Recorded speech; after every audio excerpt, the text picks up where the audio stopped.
Buenos días, querido alumnado del IES Irubide.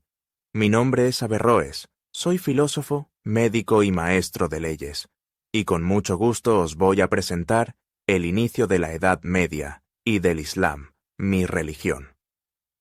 Fue una época fascinante, que yo no viví, ya que nací varios siglos después, pero de la que aprendí mucho estudiando a los antiguos. Espero que vosotros también aprendáis mucho de esta época. Para ello, he contado con mi ayudante Ainhoa, una persona del siglo XXI, que me ha echado una mano con esto de la tecnología. Atentas y atentos a Ainhoa, vayamos a ello. Resumen de la unidad. La Alta Edad Media y el Islam. La Edad Media es el período histórico que comienza en Europa con la desaparición del Imperio Romano de Occidente en el año 476, siglo V, y termina con la caída del Imperio Romano de Oriente, conocido como Imperio Bizantino, en 1453, siglo XV. En Europa occidental, los reinos germánicos sustituyeron al Imperio Romano.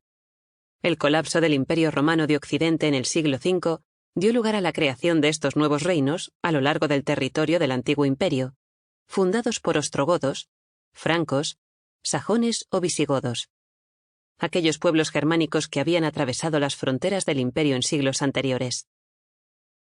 Estos reinos eran monarquías en las que el rey era el noble más fuerte, por lo que a su muerte era frecuente la lucha por la sucesión. Durante la Alta y Plena Edad Media, los problemas internos y las invasiones de pueblos, como los vikingos, generaron gran inestabilidad, lo que provocó que los reyes cedieran poder y territorios a los nobles. Durante la Alta Edad Media, las invasiones derivaron en una profunda crisis económica. La inseguridad debilitó el comercio de las ciudades y sus habitantes se refugiaron en el campo, donde buscaron la protección de los poderosos. Así, la agricultura de subsistencia se convirtió en la principal y casi exclusiva actividad económica. A partir de la Plena Edad Media, y con el fin de reforzar su poder frente a los nobles, los monarcas favorecieron la creación de rutas y ferias comerciales, y las ciudades, la artesanía y el comercio volvieron a florecer. En Europa occidental, los pueblos que la habían invadido se fueron convirtiendo al cristianismo y la Iglesia se transformó en una institución poderosa. Por su parte, en Europa oriental se constituyó el Imperio Bizantino. Este imperio se extendió desde la península ibérica hasta la India y fue el más importante hasta que en el siglo VII apareció el Imperio Islámico.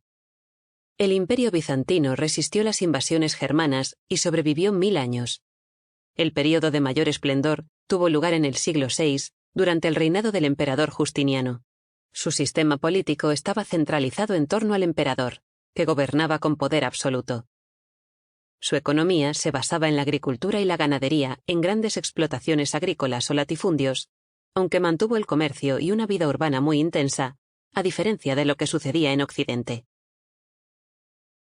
El Imperio Bizantino se convirtió en uno de los focos culturales más importantes del Mediterráneo, gracias a su posición de encrucijada entre el mundo cristiano occidental y el mundo musulmán. El arte bizantino se caracteriza por una abundante decoración. Mosaicos, pinturas, iconos y esculturas tienen en común el uso de colores vivos y planos, con figuras que presentan una acusada rigidez, frontalidad y escasa expresividad. El Islam se originó en la península arábiga, un territorio de pueblos nómadas organizados en tribus y dedicados a la ganadería y al comercio con caravanas. En el año 610, Mahoma, un comerciante de la Meca, reveló una nueva doctrina, el Islam, y en el 622 se trasladó a Medina con sus seguidores. Este acontecimiento, llamado Égira, marcó el inicio del año 1 de la era musulmana. Cuando Mahoma murió en el año 632, sus seguidores habían sometido a todas las tribus árabes. Desde ese momento, se produjo una rápida expansión con los califatos ortodoxo y omeya. Durante el califato abasí, entre los siglos VIII y X, se vivió la época de mayor esplendor cultural y social, hasta que a partir del siglo X, el imperio entró en decadencia. Los árabes eran un pueblo eminentemente ganadero, aunque desarrollaron técnicas de agricultura intensiva que luego exportaron a los territorios conquistados. Otras actividades económicas importantes fueron la artesanía y el comercio, localizadas principalmente en las ciudades. A la cabeza de la sociedad islámica estaba el califa, máxima autoridad política, religiosa y militar, asistido por distintos funcionarios como los visires, los emires, los cadíes o los divanes. Debido a la extensión del imperio islámico, la sociedad era muy diversa y estaba formada por distintos grupos étnicos, así como por personas que profesaban religiones diferentes. A la cabeza de la sociedad estaban las familias terratenientes árabes, después los comerciantes y artesanos musulmanes, y por último los esclavos.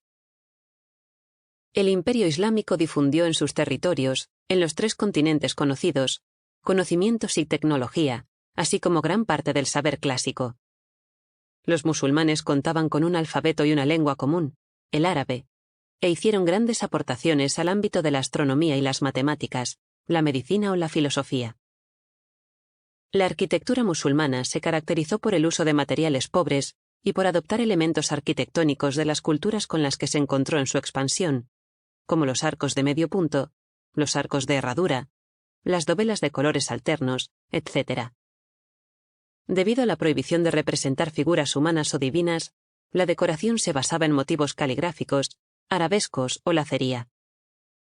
Las principales construcciones fueron las mezquitas, aunque también construyeron notables palacios y mausoleos.